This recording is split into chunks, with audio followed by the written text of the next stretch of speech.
My name is Rod Van Mecklin. I'm a member of the Cowlitz Indian Tribe, and in this video I want to discuss one approach for American Indian tribes to deal with per capita and money management to create enduring wealth for their members. I'm not advertising any services, and I do not offer any services. Some of you may already know me from my Cowlitz Country News email list. In this video, I will discuss the book Family Fortunes by father and son Bill and Will Bonner, and how tribes might use the United Way model to manage revenue allocation, and the possibility of using Section 17 corporations to create opportunities for tribal members to invest in tribal enterprises. My own tribe is starting to confront issues of money management. Some of our Mohegan partners have warned us to approach the issue of per capita with caution, and as a former tribal councilman, these are some ideas I had for how to deal with those issues. While this video is targeted specifically at Indian tribes, the information here and in the article, linked below, can benefit many. When some American Indian tribes become wealthy, many of their members languish in poverty. What can be done to reverse this, prevent this, and lay the foundation for a durable prosperity? Poverty has long been a problem for the Indian tribes of America. Several brilliant leaders and scholars have dedicated careers to addressing this matter, and I will not attempt to address that here. The focus of this article is what comes after the money. On October 17, 1988, Republican President Ronald Reagan signed the Indian Gaming Regulatory Act into law, thereby granting to tribal governments the right to engage in gaming to the extent legal in the states in which the tribe's reservation resides. This was a boon for tribal governments, providing them with much-needed revenue to fund social programs and economic development projects. But it also had a dark side. In a pattern replicated by tribe after tribe throughout the United States, tribal governments build casinos, see their revenues grow, only to witness the decline of their members who become reliant on per capita distributions. It was almost like being on welfare. Per capita payments for children went into trust funds where they accumulated until the children came of age.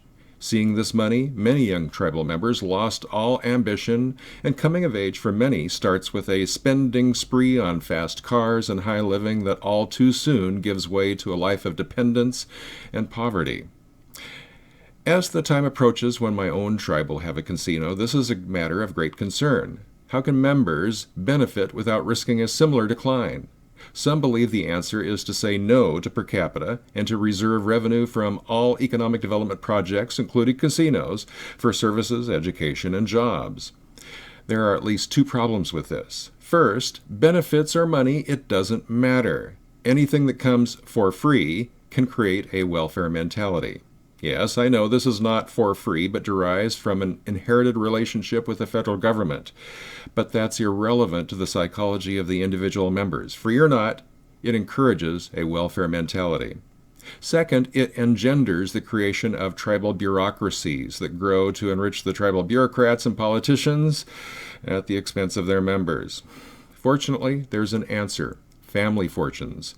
There is a saying about family fortunes: poverty to wealth to poverty in 3 generations. Somebody works hard, builds a business, or otherwise creates a fortune and passes it on to the next generation, which preserves it but doesn't do anything to add to it, following which the 3rd generation just fritters it away.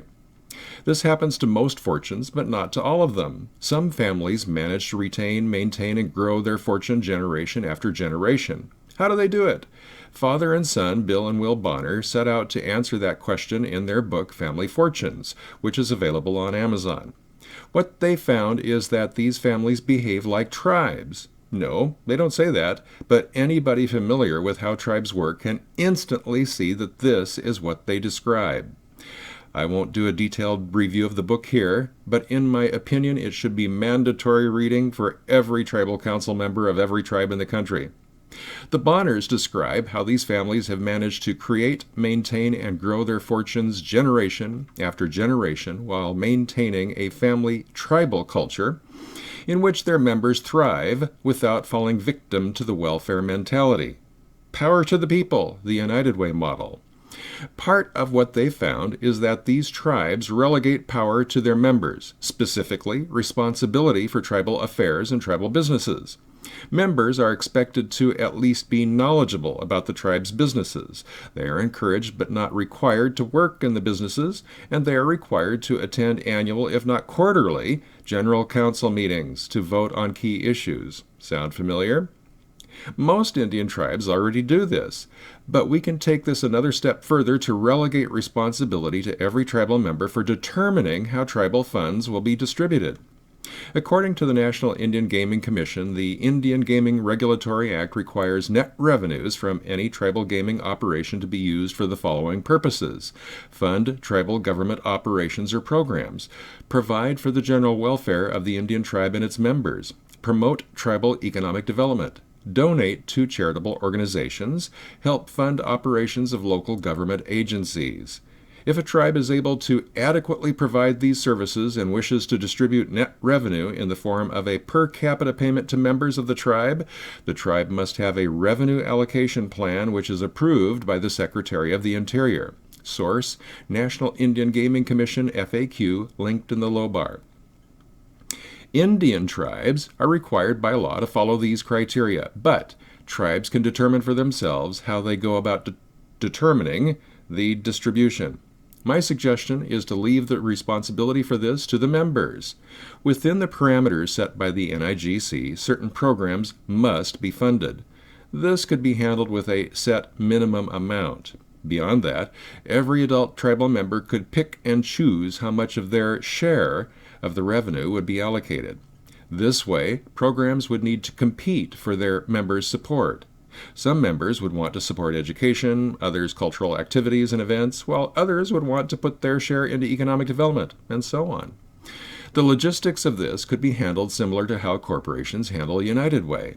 United Way is a charitable organization that works with employers to provide the means for employees to decide how much they want deducted from their paycheck and which charities they want to support. The model has been in use for decades. It works, and tribes could employ something similar to allow their members to pick and choose which programs they want to support with their share of the tribal casino revenue. But how much is each member's share? For simplicity, a share could be determined by first deducting the base minimum amount allocated for programs and then dividing the remainder by the number of adult tribal members who will be participating in the program. Engaging members in the allocation process would help to cultivate a sense of ownership for the programs, as each member would thus feel more invested in them. Beyond this, however, lies another possibility for cultivating ownership, responsibility, and thrift: buying shares in tribal enterprises. While the NIGC has regulatory authority over tribal casinos and casino revenues, this does not extend to other tribal enterprises, especially those that are located off-reservation. And it may be possible to allow tribal members to allocate some of their share of the casino revenue to invest in their own name in tribal enterprises, buying shares that belong to them under what are known as Section 17 corporations, described in the Tribal Business Structure Handbook, linked in the low bar. From these, shareholders could earn dividends, just like family members of wealthy non-Indian tribes are paid dividends in the family enterprises. This is just an idea. I have not investigated the feasibility or whether it would be subject to Bureau of Indian Affairs oversight, but there would need to be a means for external audits to ensure against fraud and to protect the individual Indian shareholders. Now, assuming this could be done, this would allow tribal members to use casino revenues to build a secure future for themselves and their family members through investing in tribal enterprises without using their own money. Some projects would fail, some would succeed, but the entire process would help to cultivate an attitude of responsibility that would run counter to the welfare mentality engendered by benefits and per capita. Raising kids right. For my own tribe, I would like to see a summer camp where children can spend the summer learning life skills, receiving remedial tutoring, learning culture and both tribal and international languages, having fun, and for the older youth, travel opportunities such as tour groups to other countries. While education is very important, college should not be the goal for all or even most tribal youth. In one of his books, Malcolm Gladwell described the differences between the education of poor kids versus rich kids. Poor kids actually receive more classroom instruction than rich kids do, yet rich kids derive vastly more benefit. Why? Because classroom instruction is primarily about indoctrinating children to become obedient little minions of the state. Wealthy people don't care about that, nor should we. There's a saying that A students work for C students and B students work for the government.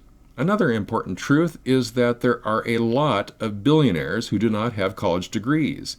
Billionaires who don't have college degrees include Ted Turner, Ralph Lauren, Mark Zuckerberg, Michael Dell, Sheldon Adelson, Larry Ellison, Bill Gates, Steve Jobs, Jack Dorsey, Paul Allen, Sean Parker, Evan Williams, Jan Koum, Dustin Moskovitz, and Gabe Newell, to name a few. So college isn't necessary to success, and in the years to come, it may even prove a detriment. Tomorrow will be different. The world in which we live is very different from the one into which I was born, and I'm only 63. Within 20 years, it will change even more. Many of the jobs of today will be taken over by robots and computers. Most college degrees today provide training for jobs that no longer exist or for a limited number of government jobs, and millions of new college graduates are struggling to find jobs. Most American families are subject to the whims of the present, while tribal youth can benefit from the wisdom of their tribe with its focus on 7 generations. 7 generations from now, the world will be transformed. Lifespans for some will be measured in centuries rather than decades. Work will take on a completely different meaning as more nations begin to adopt a guaranteed basic income for their citizens. The division between classes might all but vanish, or it could grow even wider. To be prepared will require every tribal member to have a high willingness to learn, coupled with a high willingness to accept change, because tomorrow will be different.